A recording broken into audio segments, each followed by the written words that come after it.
In New York, the man accused of murdering John Lennon outside his apartment in Manhattan has appeared in court.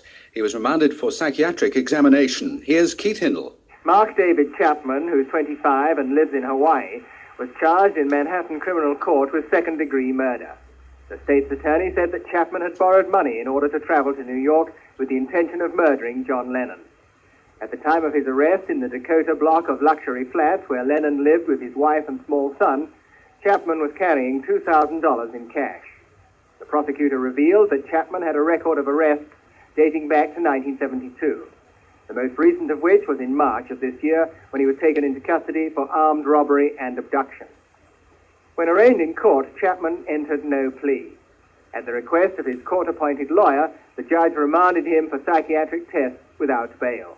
Large crowds were still gathered outside the Lennons' home this evening, despite appeals from Yoko Ono for them to go home. She said there'd be no funeral for Lennon, but a time would be set aside for a silent vigil. In a statement released by the White House, President Carter said he was distressed by the senseless manner of Lennon's death. Tributes to John Lennon have been coming in all day. The three surviving former Beatles are all said to be stunned.